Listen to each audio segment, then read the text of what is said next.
Hi guys! Welcome back sa aking YouTube channel. For today's video, magbabayad tayo ng voluntary contribution through GCash.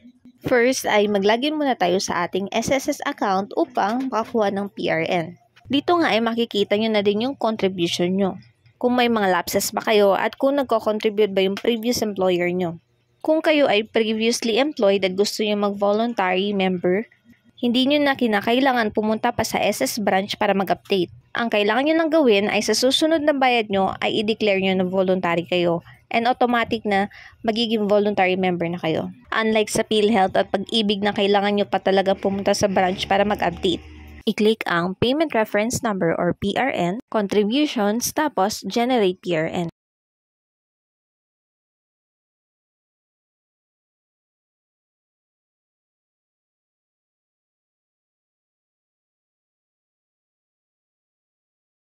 Mula dyan ay may lalabas na PDF, i-click nyo yung nasa baba na Generate PRN.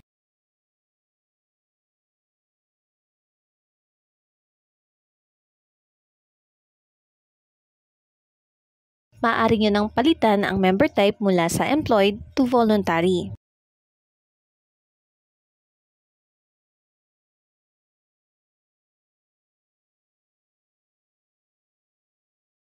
Tapos, ilagay nyo na yung applicable period kung anong buwan ang nais nyong bayaran. Sa contribution naman, ang pinakamababa na pwede nating bayaran as voluntary is 560. May makikita kayong WISP or waste only. Curious nga din ako kaya sinerch ko to.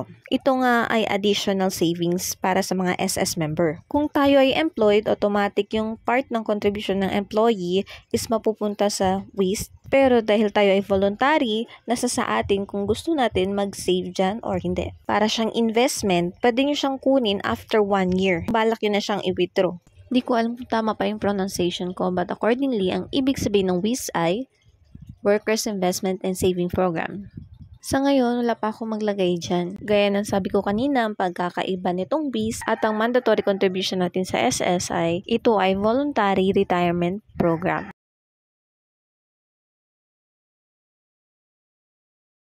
Ipapakita ko sa inyo ang difference pag ang employment status nyo ay voluntary versus employed. So, ayan. Naka-check na siya automatic. Ituloy-tuloy na natin ang pag-generate ng PRN.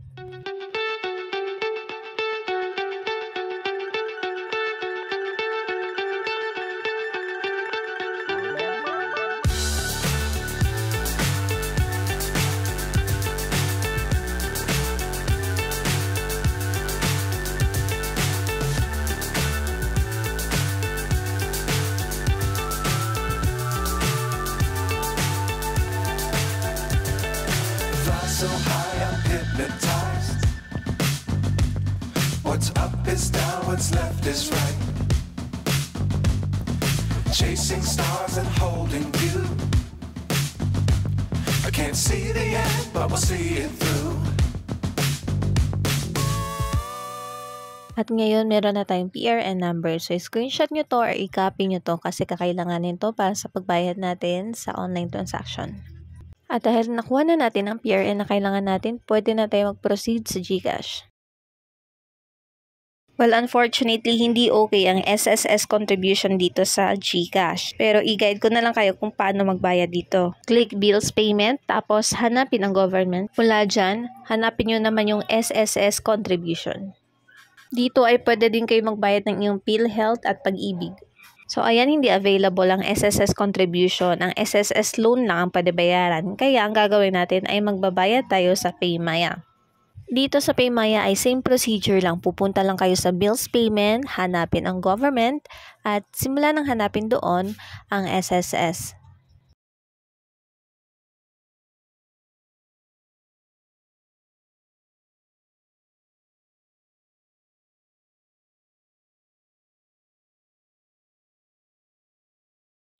Ilagay na natin dito sa Payment Reference Number ang PRN na nakuha natin kanina mula sa SSS.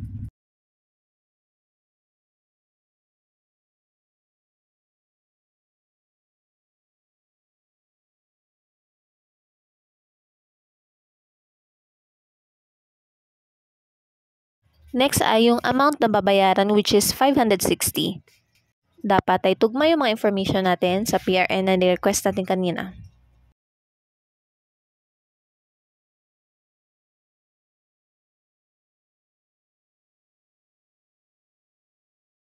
Ang account type natin ay PRN lang din. Ang payer type ay voluntary. Sunod ay optional lang email tapos complete name nyo.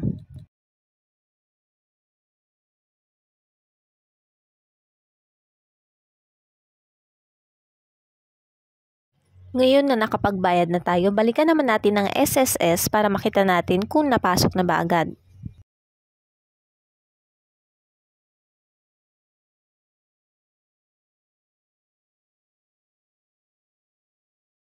Click lang natin yung inquiry at makikita na natin.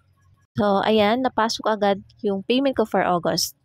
Ito ang kinagandahan ng online access sa SSS kasi namomonitor natin yung contribution natin. Yun lamang po. Salamat sa panonood.